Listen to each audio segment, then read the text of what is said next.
Wasaa huu nageukia katika habari kwa asubuhi ya leo.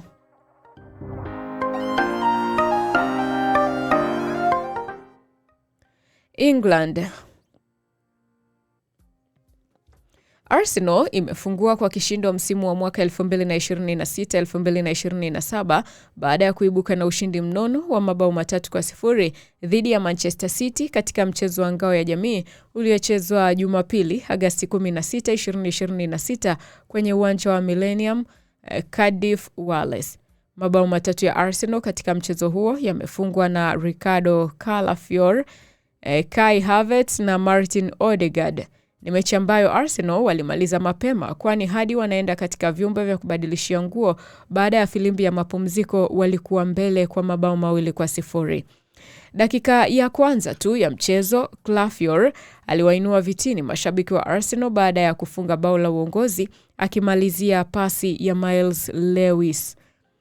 Kai Havertz aliongeza mzigo wa ugumu Man City baada ya kuipatia Arsenal bao la pili katika dakika ya 28 akimalizia pasi ya Christos Zolit.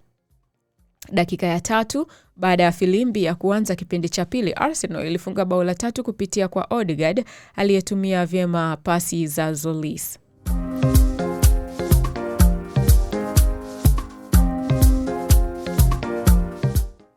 Klabu ya Simba imeanza vizuri ligi kuu Tanzania bara msimu huu baada ya kuibuka na ushindi wa mabao 2-0 dhidi ya Kagera Sugar Jumapili ya Agosti 16 mwaka 2026 katika uwanja wa Kaitaba, Kagera.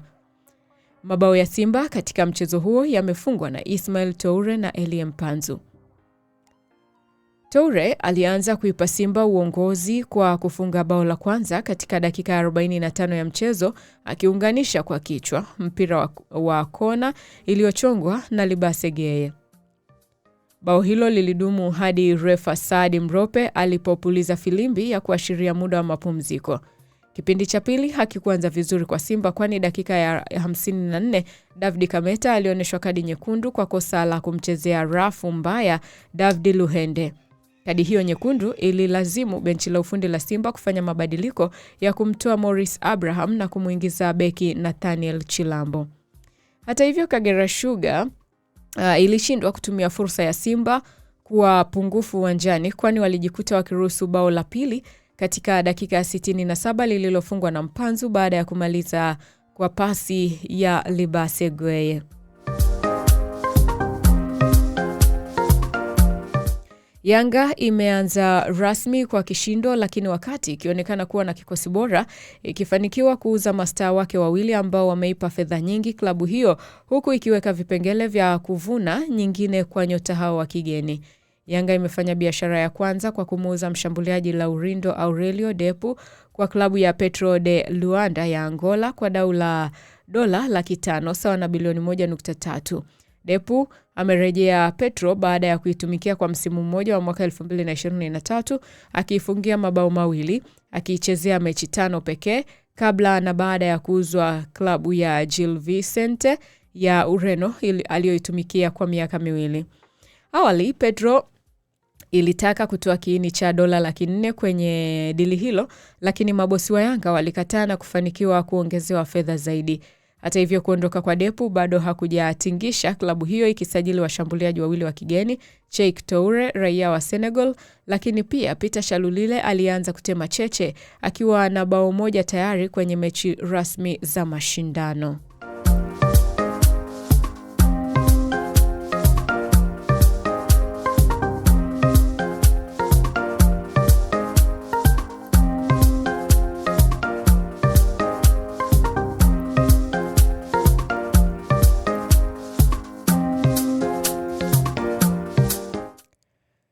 Na kipa wa Aston Villa na timu ya taifa ya Argentina Emiliano Martinez mwenye umri wa miaka 33 hatajiunga na Juventus msimu huu wa joto kama ilivyotarajiwa kufuatia mazungumzo kati ya klabu hizo. Manchester City ina nia ya kumsajili winga wa Ureno Pedro Neto mwenye umri wa miaka 26 kutoka Chelsea, lakini klabu hiyo inakabiliwa na ushindani kutoka kwa Al Hilal. Kocha mpya wa Real Madrid Jose Mourinho ameridhia mpango wa kumsajili kiungo wa Uhispania na Arsenal Martin Zubimendi mwenye umri wa miaka 27. Nottingham Forest imejiunga na kinyang'anyiro cha kumsajili Liam Delap kutoka klabu ya Chelsea, huku mshambuliaji huyo wa Uingereza mwenye umri wa miaka 23 akiwa na nia ya kusalia katika ligi kuu ya England. Klabu ya Everton inaongoza katika mbio za kumsajili Delap baada ya Chelsea kufahamishwa kwamba mchezaji huyo anaweza kuondoka klabuni hapo msimu huu wa joto. Newcastle inajiandaa kuwasilisha ofa ya euro milioni 55 kumsajili mshambuliaji wa Villarreal raia wa Georgia George Mkautaze mwenye umri wa miaka 25 ambaye pia ananyatiwa na klabu ya Barcelona. Mshambuliaji wa Nigeria Victor Osimhen mwenye umri wa miaka 27 hajatoa kauli yoyote kuhusu uwezekano wake wa kuhama klabu ya Galatasaray msimu huu wa joto, huku Arsenal wakionyesha nia ya kumsajili. Coventry City wako katika hatua za mwisho za kumsajili Sidik Cherif kutoka Fenerbahce baada ya kufikia makubaliano kuhusu mshambuliaji huyo wa Guinea mwenye umri wa miaka 19. Everton ina hamu kubwa ya kumsajili kiungo Mwingereza Marcus Tavernier mwenye umri wa miaka 27 kutoka Bournemouth kabla ya dirisha la usajili kufungwa.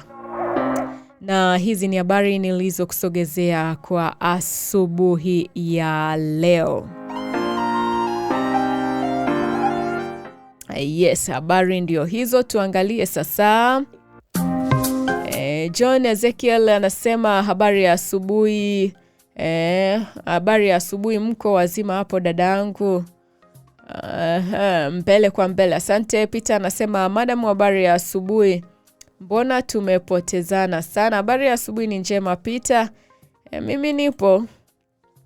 Nimejaa tele kama hewa. Haya, Maximu anasema Dombia kaanza balaa huko. Haya, sasa Doto anasema tafuta chai kidogo. Asante. Asante Doto. Yes, swali la leo pale YouTube limeuliza kwamba VAR inaboresha mpira Tanzania. Ni swali lililokuwa YouTube. Kura zilizopigwa ni 16, waliosema ndio ni 81% na waliosema sijui ni 13%. Kwa hiyo wengi wanasema VAR inasaidia sana katika soka la Tanzania. Yes, nikushukuru sana kwa wewe ambaye tumekuwa pamoja tangu nilipoanza kipindi hadi muda huu hapa. Nimekusogezea habari zilizopewa uzito, kurasa za mbele na nyuma za magazeti ya siku ya leo, na hapa nimetoka kukusogezea habari kwa asubuhi ya leo. Amka na imba nasi na kamilika namna hiyo hapo. Nukuu ya leo inasema kuna milango ambayo hufungwa ili kulazimisha kuelekea mahali pengine bora. Kwa hiyo sio kila mlango ukifungwa kwako inakuwa ni mbaya kwako. Wakati mwingine inakusogeza kwenye ubora zaidi. Shiombe anasema hongera dada. Asante sana. Omar anasema nawapata vyema hapo studio. Asante sana.